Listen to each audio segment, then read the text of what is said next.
کہ انسان جب دنیا کے اندر پریشانی کا شکار ہوتا ہے تو پھر رب تعالیٰ نے اس پریشانی کو دور کرنے کی کچھ راہیں دی ہیں۔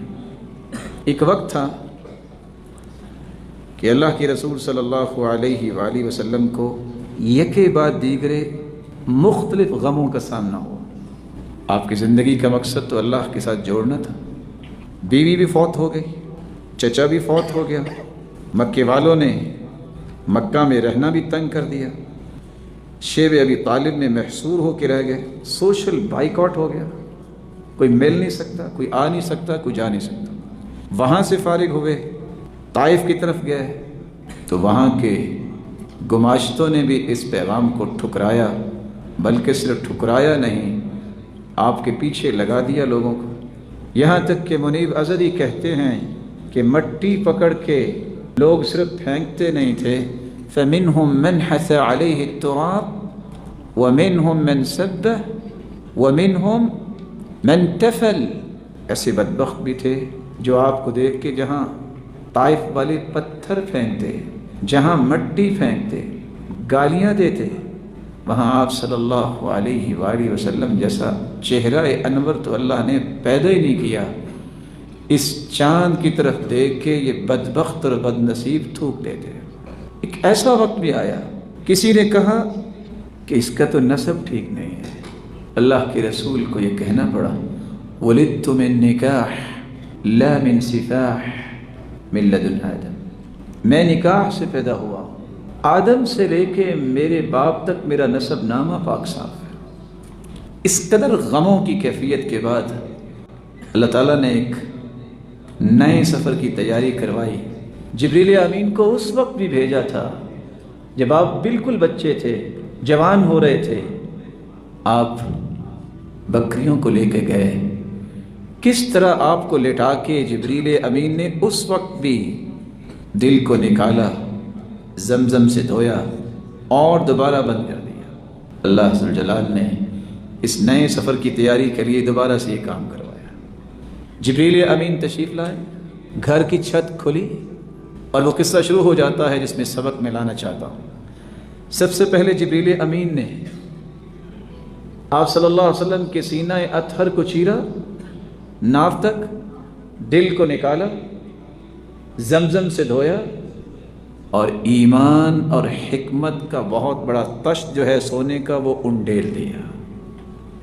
یہ وہ سفر تھا جب زمین تنگ آ جائے، جب زمین میں انسان کو تنگی اور ترشی کا سامنا ہو تو پھر اس سے رابطہ کرنا چاہیے۔ اللہ ذوالجلال کے پیغمبر نے بھی رابطہ ہی کیا۔ اللہ نے زمین کی سیروں کے ساتھ ساتھ آسمانوں کی سیروں کا بندوبست کر دیا۔ ایسا ہی ہوا، براق جو گدھے سے بڑی تھی اور خچر سے چھوٹی اور کمر اس کی بہت لمبی تھی، سفید رنگ کی، جبریل امین نے لا کے کھڑی کر دی۔ حکم ہے اللہ تعالیٰ کا۔ جو ہی اللہ کے رسول اس پہ بیٹھنے لگے، فاستحیت من، آج تک اس پر کوئی سوار نہیں ہوا تھا، وہ حیا کرتے ہوئے پیچھے ہٹ گئے۔ جبریل کہتے ہیں اس پیغمبر سے بھی حیا، سوار ہوئے، جبریل بھی ساتھ ہی سوار ہوئے، ایک قدم اٹھاتی اور جہاں تک نظر انسان کی جاتی ہے قدم وہاں جا کے رکھتی۔ وہ سفر جو 40 دن کا سفر تھا مکہ اور بیت المقدس کا، آنن فانن رسول اکرم صلی اللہ علیہ وسلم کو لے کر یہ براق بیت المقدس پہنچے۔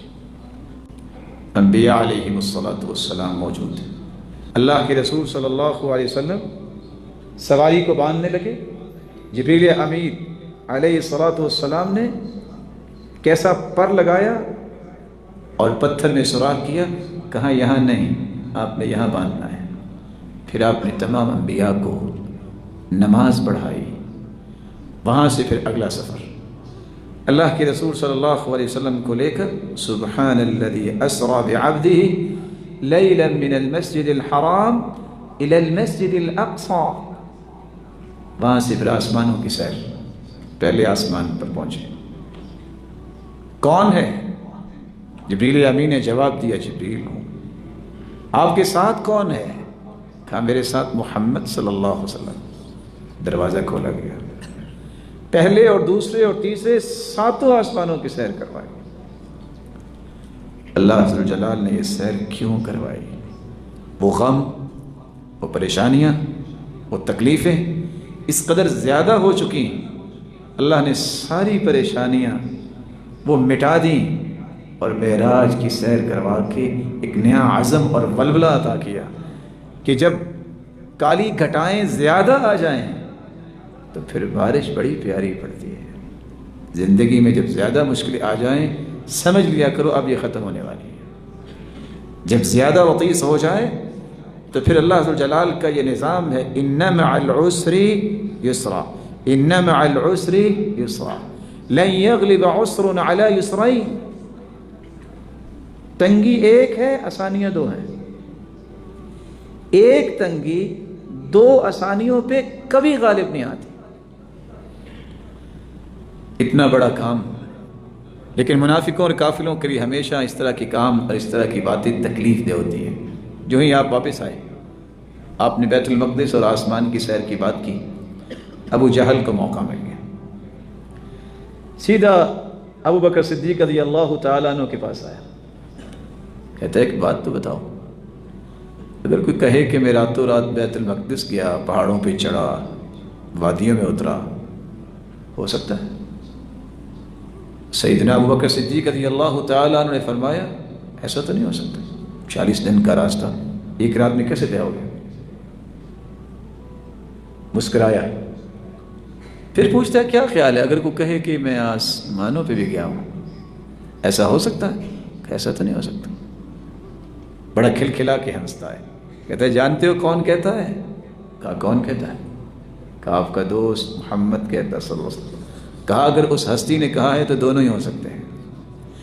انی لاصدقہ فیما ابعد من ذلک، اس سے بڑی بات بھی اگر اس ہستی نے کہہ دی تو میں مانتا ہوں وہ ہو چکی۔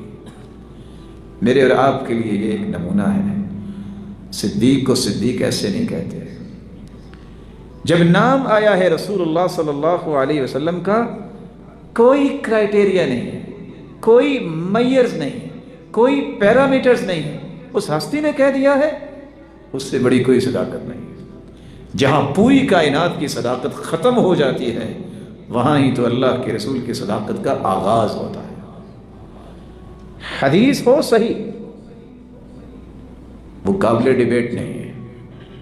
آج آپ دیکھتے ہیں لوگ کہتے ہیں اس پہ ڈیبیٹ ہوگی، اللہ کے رسول سے ثابت ہونے والی بات قابل ڈیبیٹ نہیں، قابل ڈیبیٹ اس شخص کا ایمان ہے جو کہتا ہے کہ میں حدیث پہ ڈیبیٹ کروں گا، اور ایمان اس کو کہتے ہیں۔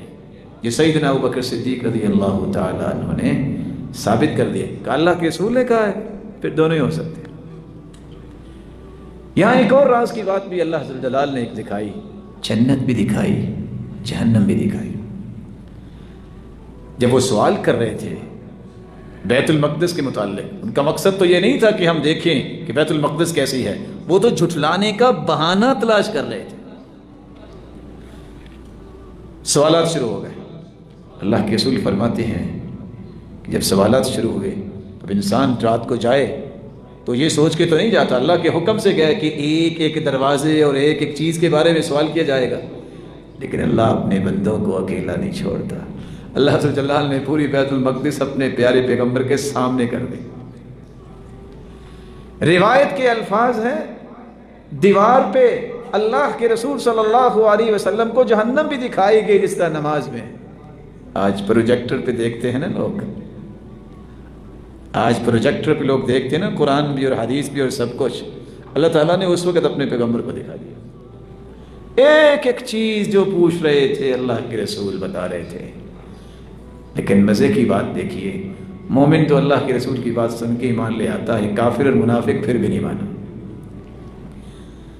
دوسری بات جو معراج پہ جا کے اللہ کے رسول کے سامنے پیش کی گئی، آپ کے سامنے ایک پیالہ بیت المقدس کے پاس بھی شراب کا اور دودھ کا پیش کیا گیا، اللہ کے رسول نے وہاں بھی دودھ لیا۔ بعض روایت میں آتا ہے شہد کا پیالہ بھی تھا۔ معراج پہ جب گئے تو پھر 2 پیالے پیش کیے، شراب کا بھی دودھ کا بھی۔ اللہ کے رسول صلی اللہ علیہ وسلم نے دودھ کا پیالہ لے لیا۔